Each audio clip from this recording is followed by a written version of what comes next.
Muy buenas noches y estamos con un invitado que ha ratificado que hacer las cosas bien en política y de la parte técnica y profesional vale la pena.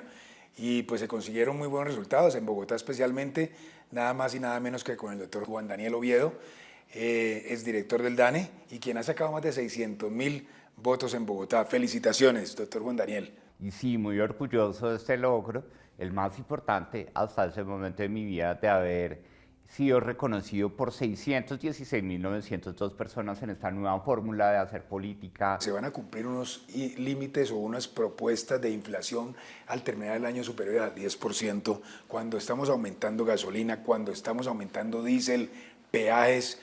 ¿Cuál es el panorama que usted observa de esta contracción de la economía actual?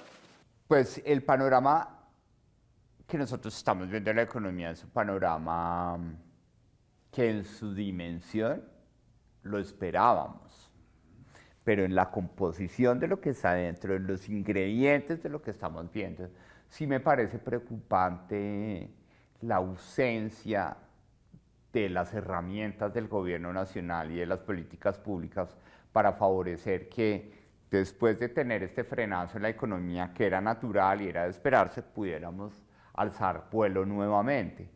Y ahí uno de los temas que más me preocupa es el tema de la pobreza, ¿sí?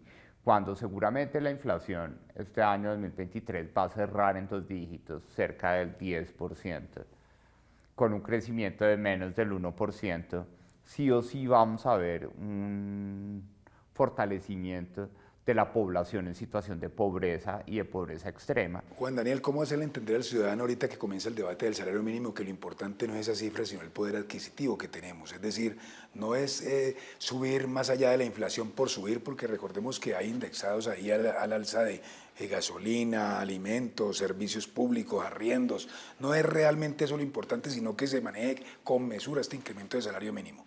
Claro, yo creo que la discusión del salario mínimo va a ser bien preocupante, ¿sí? Porque ya venimos de 2 periodos consecutivos de incrementos muy por encima del comportamiento de la inflación.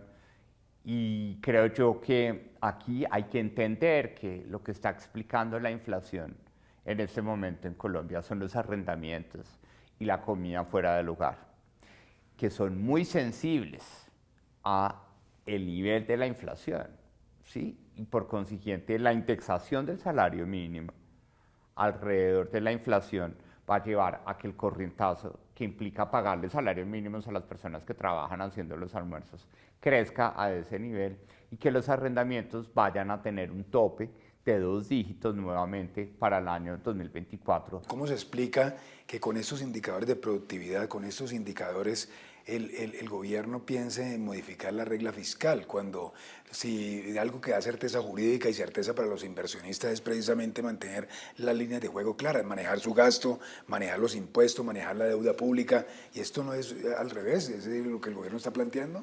Ver al presidente lanzar ese dardo el día del dato de crecimiento es una responsabilidad porque genera incertidumbre innecesaria. Nosotros necesitamos mensajes del gobierno que promuevan confianza, que promuevan estabilidad y que promuevan la capacidad de unir los intereses del sector privado con el sector público para que podamos sacar adelante este problema que ya mencionaba anteriormente, que es el de la pobreza, que va a seguir creciendo en un país que no crece, pero que tiene alta inflación. ¿Cómo afectan las reformas a este tema económico? Va a generar incertidumbre, va a generar erosión del ahorro público de largo plazo y por consiguiente va a ser más difícil que en Colombia la gente pueda encontrar tasas de interés de créditos hipotecarios razonables e incluso plazos extendidos para esos créditos hipotecarios, en donde es natural que Colombia, si quiere masificar el acceso a la vivienda propia, pueda tener créditos hipotecarios ya a 30 años de forma masiva. Pero eso requiere un soporte fundamental que lo da el ahorro privado y sobre todo el ahorro pensional, que con todas las modificaciones que se están planteando, pues vamos a ver más incertidumbre y menos capacidad de que el ahorro privado se convierta en inversión en el país. Y termino con esta reflexión, ¿se necesitan más economistas en la política, Juan Daniel, no cree usted? Porque a veces a la política llegan personas que no conocen el tema y a veces solamente nos rodeamos de los partidos políticos y hacemos más politiquería que política. Yo creo que esa es una oportunidad también muy valiosa de que podamos ver una relación constructiva de la economía y la política, y que esa racionalidad económica que me caracteriza como profesional en economía permita que podamos tomar decisiones o construir propuestas o diseñar políticas públicas basadas en evidencia. Muchas gracias por este espacio con Noti5. Hasta una próxima oportunidad. Continúen ustedes con más noticias aquí en Noti5. Buenas noches.